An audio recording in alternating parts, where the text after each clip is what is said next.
Is Oloture the best movie Nigeria has ever produced? Yes, read my lips, I said the best because the cast, the sceneries, the story, it's just one word, amazing. But trust me, I will never call a movie amazing if it is not actually amazing. Talking of calling it one of the best because there's this movie I watched recently on Netflix. It's called The Inheritance. It's a Polish movie, and after watching it, I was like, okay. Try not to regret my almost 2 hours. But after Oloture, this is how I felt. Like my hand was literally on my cheek, like, wow. Oloture was released in 2020, and the movie is about an investigative journalist called Oloture. Her aim was to disguise as a sex worker, like as a prostitute, as an ashawo, like in typical Nigerian slangs. And her aim was to disguise as a prostitute to uncover human trafficking in Nigeria. Oloture was successful. Yes, she was able to discover who was involved in human trafficking in Nigeria. She was also able to discover how human trafficking happened, like for sex work. But unfortunately for Oloture, her plan to write a story and get the people involved to book was not so successful because at the end her story was never published. Like, so far so good, and turns out that she became a victim of human trafficking herself. And I love that the writers of this movie did not make it a happily ever after kind of movie where, yes, Oloture becomes successful, she publishes her story, and then justice is served. Because in reality, that's not how it's going to happen now. You know, the network of people involved in human trafficking, the big men. I love that they did not make it a happily ever after story because it started being, absolutely unrealistic. So I love that about the movie. And I did not intend to spoil this movie for you, so I'll stop giving you an overview of the movie right now. Head on to Netflix to watch Oloture 1 and Oloture The Journey, that's the season 2. And just before I continue talking now, before I spoil the movie, let's meet the cast. For a story this catchy, like this interesting, poor casting would have killed the movie, like absolutely murdered it. But I want to thank these people.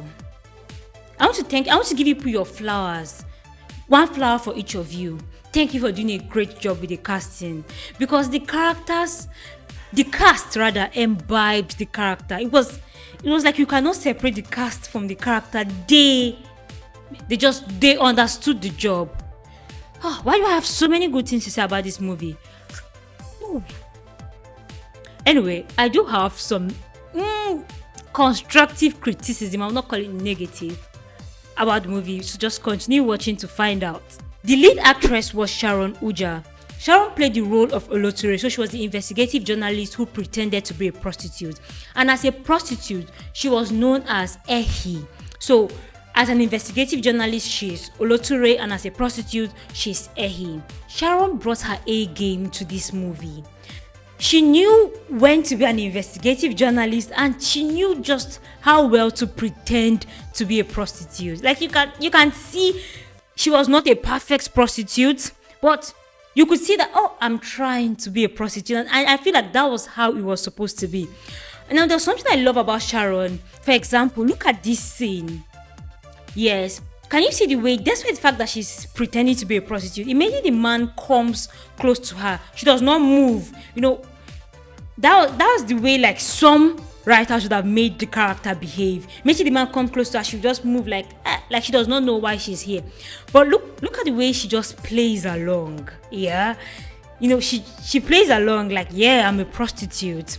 And finally she runs away because then she's not a prostitute. So I love that. I love Sharon's reaction every time she has to play prostitute. Another thing about Sharon that I really loved was the way she expressed her emotions.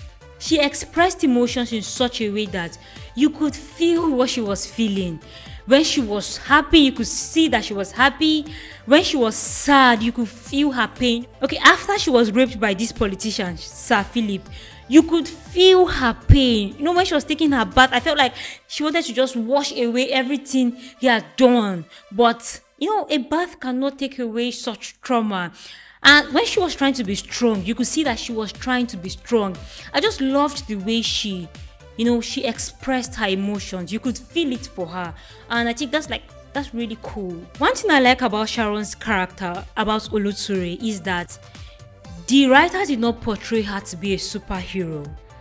And she was not a superhero. You could see that she was just a regular journalist trying to make a difference. And I love that because, it's regular people that make a difference, not superheroes like the way we've been able. It's regular people that make a difference and not superheroes like the way they make us see it in movies. And I really loved that. Now, another character that literally blew me away was Linda, played by Omomi Dada. Linda was a prostitute. She was Oloture's friend. She was the one who introduced Oloture to the person who would take them to Europe for prostitution. Now, for Linda, you would think that she is an actual prostitute. At some point, I was like, did they audition an actual prostitute to act this role? Because she did it so well. But she's an actress and good job, It's quite unfortunate that Linda never made it to Europe. In fact, Linda never made it out of Nigeria because she lost her head. Yeah, sad. Another character was Alero, played by Omoni Oboli. Omoni played the role of the person who was supposed to help the girls go to Europe. She was a human trafficker. We would think that someone that was a human trafficker was this kind of big person, was huge, somebody that looked tough, but at the end, he was just another regular human being who knew how to be evil because, and Omoni played the role quite well. I loved it. Another main character was Emeka, played by Blossom Chukwujeku. Emeka was Oloture's colleague who was writing her story, and he also loved her. Emeka's character was laid back in the movie, if you ask me, and when he finally wanted to become active, he did the most stupid thing. Like, who does that? Just stay with me. I'll show you what he did. God. Even as I'm saying it, I'm offended. Who does that? Emeka, you safe. And we also had other characters like Beverly Osu. Beverly's character was laid back, but we saw more of her in the season 2. We had Ada Eme, may her soul rest in peace. We had Ike Chukwu, we had Sambasa, and others. Yeah, the scenery. The same attention that was given to picking the cast was obviously given to picking the location. Sex workers' house, typical. We had the club, Oloture's mother's house. That house looked like a house where elderly people lived. Perfect. We also had the native doctor scene. I loved that scene. It was great. I loved the scenery. We had the offices. We had the house where the prostitutes stayed before they moved out of Nigeria. We also had that scene where they were crossing the border, and when they took their passport to the immigration officers booth. Yeah, that was another great scene. I love the locations that were picked for this movie. You could tell the attention to details. Lovely scenery. So obviously the movie was great, but as I said before, there are some constructive things I have to say about the movie. Why was Alero smoking every single time? One time that I felt that she was just not supposed to smoke was this scene where Linda came to give her the money that she was, contributing to travel to Europe. It was supposed to be $1,200, and they met at a market. Now, I don't know if Alero was supposed to be the owner of the shop, or something, but how many people would go to the market and see a woman smoking? And this is a woman who is trying to, she's trying not to draw attention to herself. She does not want people to know that she's into human trafficking, and she's smoking in the market. Who does that in the Nigerian market? No. I felt like that she did not need to smoke there for somebody who did not want to attract too much attention to herself. No. Still on that scene, another thing that was a little bit off there was, now Oloture was an undercover journalist, and she knew better to be careful. Yeah, and she was caught spying on Alero in the market. Yeah, only for her to also make a call in that same market telling Emeka that she now knows who was involved in human trafficking. It's just common sense. You wouldn't make that call there now because you know the risks involved. This is the same market where you were caught spying on her. You're supposed to know that people that maybe her allies are there too. So I just felt like, as an investigative journalist, I would know not to make that call there. Remember that I told you that Emeka did something very stupid. This is it. So Oloture gives Emeka the book where she has been writing everything that has been happening to her.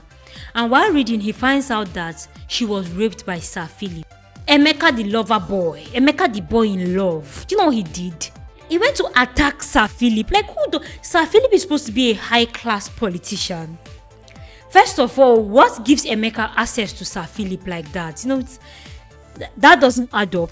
How is Sir Philip without his bodyguards? Okay, I understand that he's in the restroom, but his bodyguards would have been outside. Like, they will not follow him inside the toilet now, but they'll be close by.